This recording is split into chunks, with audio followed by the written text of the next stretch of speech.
Shrubs on the homeowner's best friend.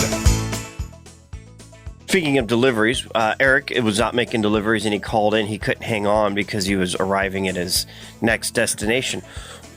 Listening to the last segment, we were talking about, the how plants, got classified into gallon sizes, 1 gallon, 5 gallon, etc.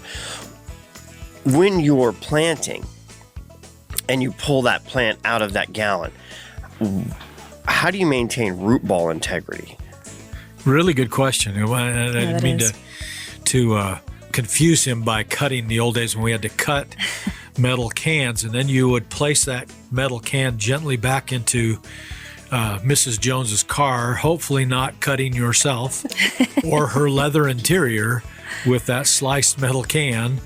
And of course, now the can is open, so it's splayed open a little bit. So, there was a chance that root ball could get disrupted or damaged as well. Today, with plastic containers, number one, don't pull it out.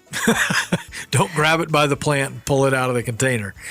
But they will slide out of, unless they're just really rooted and root bound out through the drainage holes. But if you will take even a 3 or a 5 gallon, if you should be strong enough, I do it. I take the can and I put the stem of the plant between my left hand middle fingers, and I slide that right at the soil level so the stem is going through the fingers, and I turn the can upside down. And as I do that, I kind of just gently shake it just a little bit. You could take it over to your wheelbarrow and tap the rim of that plant on the wheelbarrow as it's turned upside down. And that plant should just gently start sliding into your, in my case, my left hand. As you feel that start to happen, you can kind of slow the process down, put the can back in a little more horizontal, get it close to the hole, and gently just slide that out and slide the plant into the hole, being as careful as you can not to break, the root ball. Hopefully the plant is rooted well enough that it shouldn't really come apart. You might have some loose soil at the very top that peels off or falls off. But if the plant comes apart really easily, it probably really wasn't rooted well, and shouldn't have been really available to sell. Didn't come from VMP. Well, that's not always hard to tell, but yeah, that's so. Anyway, just take it carefully. Now, as you get to plants that you can't do that, like a 15-gallon, you're not going to be able to tip it up and shake it out. It's probably a tree anyway. I'm not opposed to actually cutting 15-gallon cans. Get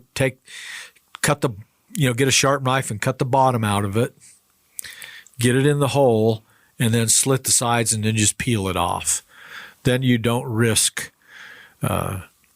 damage it. And there are certain plants that are more adverse to that. The bougainvilleas, as tough as bougainvilleas are, they're sissies when it comes to planting them. If you break the root ball on those, they're dead. They're just probably not going to make it. And the cans today, they're all plastic. So, any kind of, razor blade. Even a good pocket knife, even a good pair of kitchen. Don't use your wife's good. But yeah, we'll cut them. They're pretty thin-walled plastic containers, easy to cut. Just be careful not to cut yourself. And I really like that process. I had not seen that before. Cut the bottom out, set it in there, cut the sides, and then slide it off. And that way, you're not. Yeah, on 15 gallons and up in plastic containers, because sometimes now even bigger trees are in plastic containers as opposed to a wooden box. You're not going to get those out of the pot and slide them in the hole probably without doing some damage. So cut the bottom out, slide it in the hole, cut the sides off.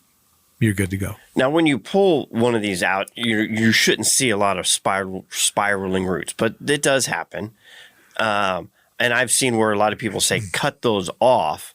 That way when you plant it, it produces the roots to grow out instead of continuing in a spiral where it will eventually, limit the size and the growth potential of that plant. You can just score it. You don't have to cut cut, but if you just take a sharp instrument and just go 4 or 5 times around the root ball, just vertically kind of scoring those roots, that usually will work fine. Rosie on the house, every Arizona homeowner's best friend.